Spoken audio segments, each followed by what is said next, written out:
Hello, everyone. Welcome to the show. I'm very excited to be joined today by Joel Benson, who is the Safety and Compliance Director with BGB Trucking, a fleet of 61 power units. It's been great talking with Joel offline, and I learned a couple things. So I learned that we both share a passion for playing music, along with enjoying over 25 years of working in the trucking industry. How are you doing today, Joel? I'm doing great. It's a pleasure to be on here. Appreciate you having me. Absolutely. I was looking forward to having you on with me. Just to kick things off, I'd like to give a special shout out to our sponsor, Fleet Drive 360. If you would like to gain back 30% to 50% of your time related to driver hiring, onboarding, document management, and drug and alcohol testing, please be sure to click on that link below and you can get a free 3-month test drive to see the results for yourself. So to start our discussion, Joel, we're going to be talking about keys to improving driver retention today. And this is a hot topic. It's been a hot topic for years, right? Sure. So first of all, I'd like to go back to the beginning, right? I understand that your dad was an owner operator and you kind of grew up in the trucking industry, right? Yes, sir. And then mom wanted to move to Kentucky. So you all moved. As the saying goes, if mama isn't happy, nobody's happy, right? Very true. Yeah. So you guys moved to Kentucky, and then you became the owner of a trucking fleet named J.L. Benson, I believe, right? Yeah, Daddy and I were a partnership with it. He was leased on with Landstar Liggin, and where I was at as the operations manager. I felt like it was time to move on, and Daddy had always had a dream of having a trucking company, and so I could make it happen. Things worked out to where that was going to be very, very possible. So we made the move. Awesome. And you actually made him president, right? Absolutely. Yeah, he wanted it more than I did. So it almost didn't, And I like being behind the scenes anyway and doing things. I love dealing with customers and things like that, and the nuts and bolts, if you will. So Very good. And then you guys sold that business. Is that right?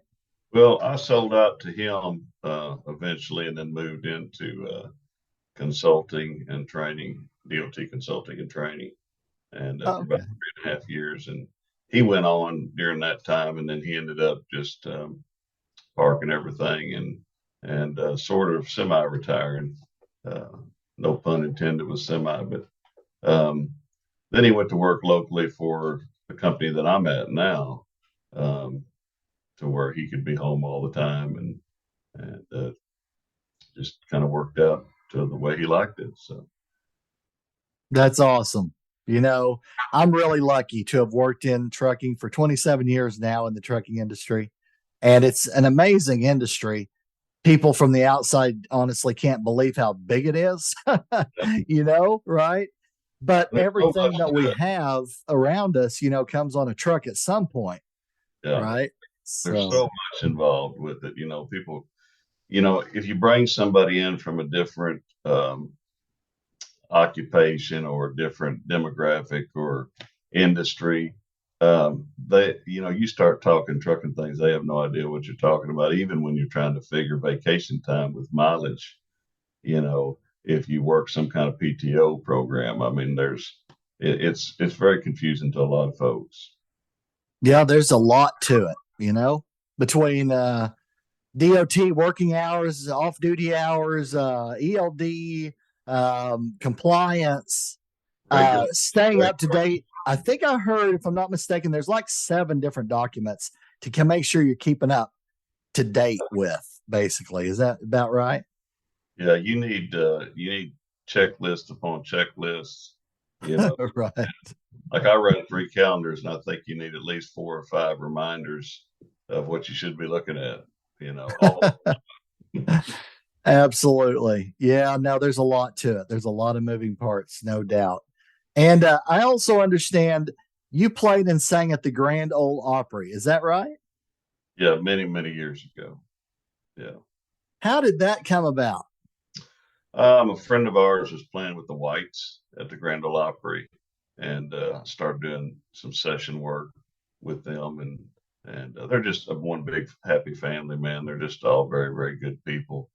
And when you get backstage with them, I mean, it's just one big jam fest, you know. That sounds amazing. And they're Southern gospel, right? They do country, they do Southern gospel, they do a lot of different things. Okay. Okay. Yeah. You and I talked a little bit about the Gaithers offline. My parents were big into the Gaithers, and we actually went and followed them and traveled a little bit here and there. My mom was, well, my dad was a minister of music volunteer, and mom played the organ and the keyboard, well, piano and organ, growing up. So I was always involved and around music, walking through the house where they had the Gaithers on all the time and various different trios. And so I kind of grew up in it, and Sure. Yeah, me then too. my mom put me into classical piano lessons, which I did not like, but I'm thankful now, right? Sure. Sure. Yeah. So I would be playing in the yard, yard football with my friends, and some of them were older than me. And she'd say, Andy, it's time to come in and practice the piano. And I Yeah. said, Mom, you can't do that. You can't come out there. You're ruining my street credibility here. But I'm super thankful now, Yeah. Oh, We man. we played music. I mean, that's what we did. You know, my family's very musical, and my mother, um, she's written many, many gospel songs and has several projects out. And I just grew up. I was always playing music um, for everybody. You know, I play a lot of different instruments, and basically, if we went to a church anywhere and they had an instrument there and somebody wasn't playing it, I'd grab it. Wow. I just So, that's what all instruments do you do? I play piano, bass, guitar, rhythm, lead guitar, drums, mandolin. Wow. Yeah, Wow. Well, I was lucky enough to play in the drum corps in middle school, and that was a lot of fun. yeah. But just drums and keyboard for me, basically.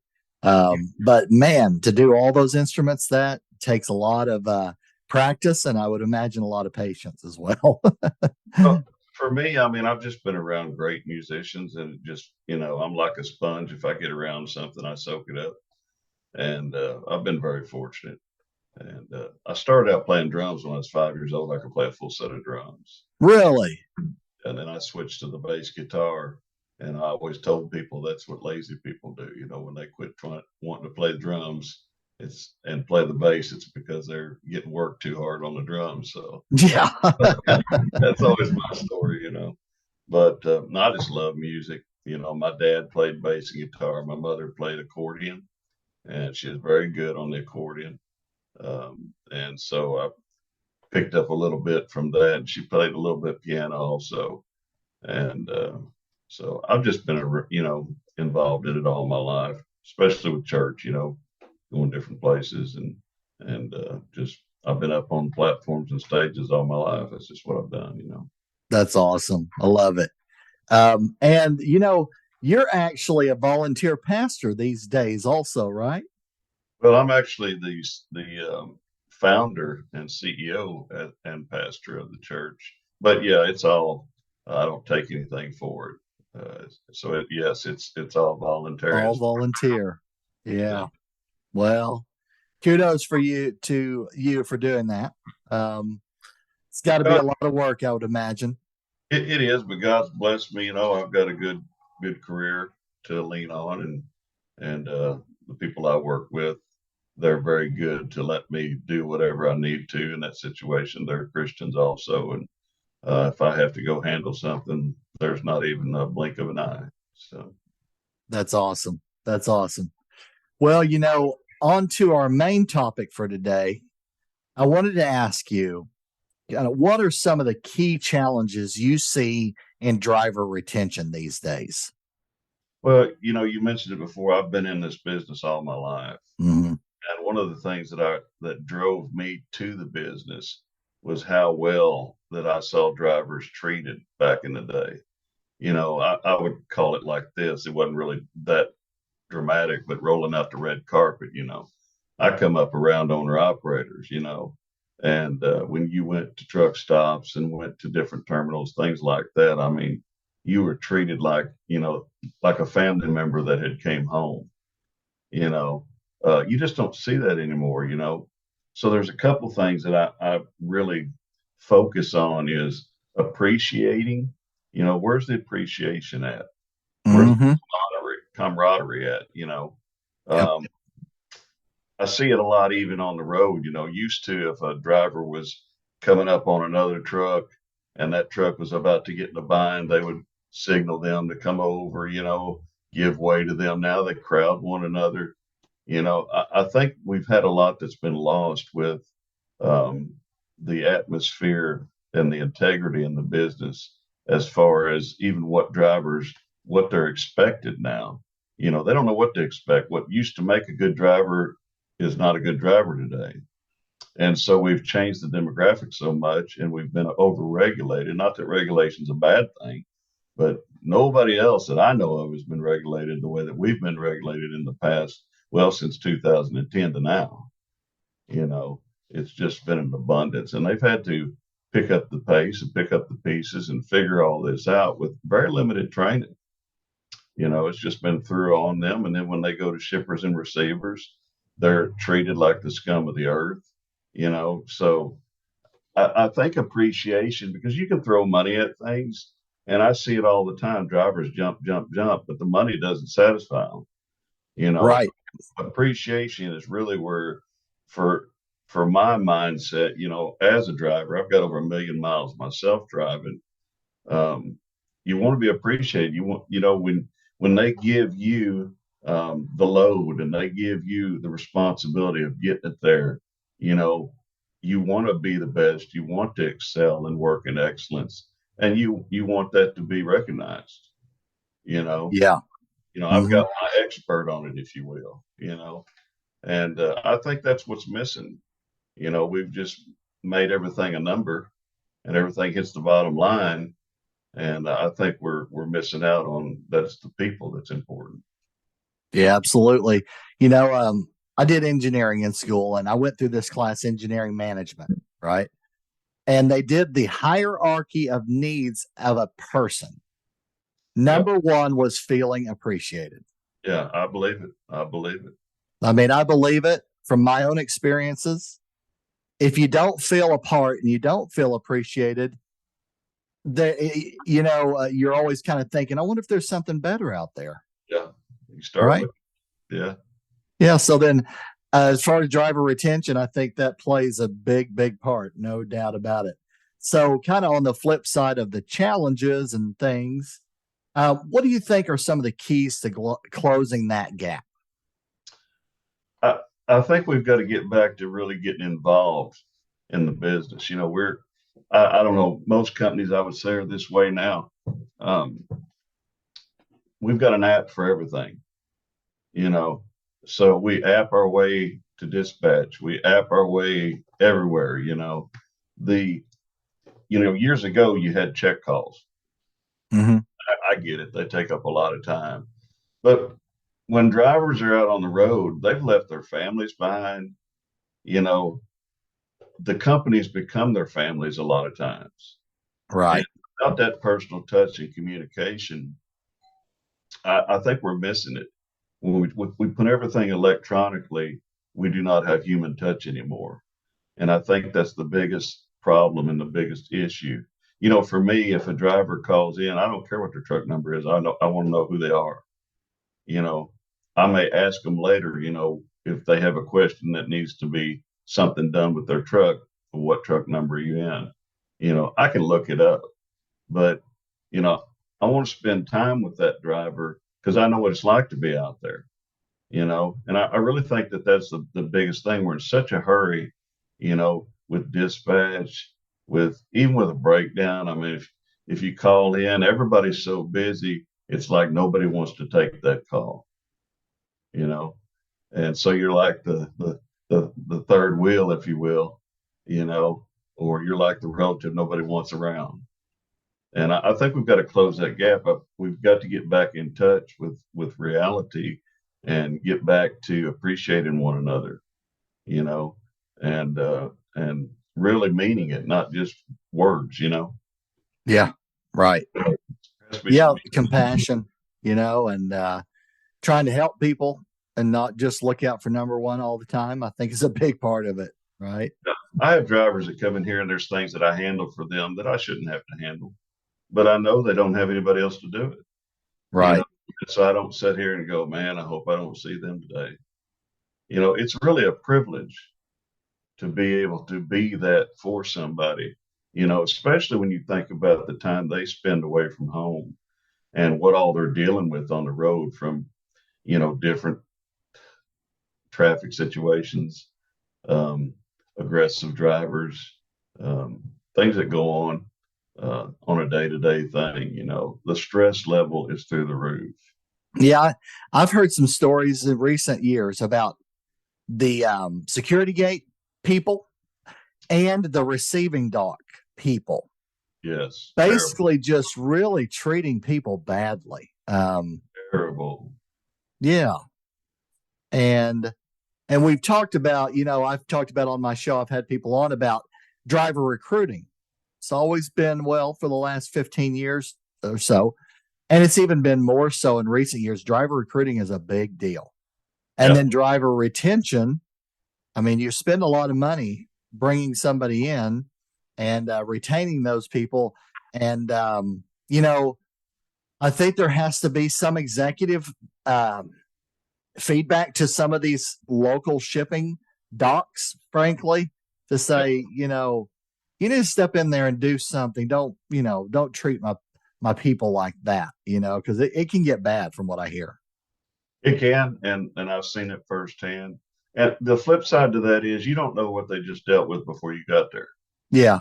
Right. And I always try to tell the drivers, don't take it personal.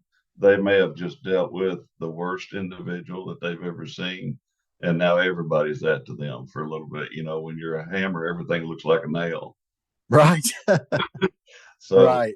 there's times you're just going to have to endure things. Um, but that doesn't mean you're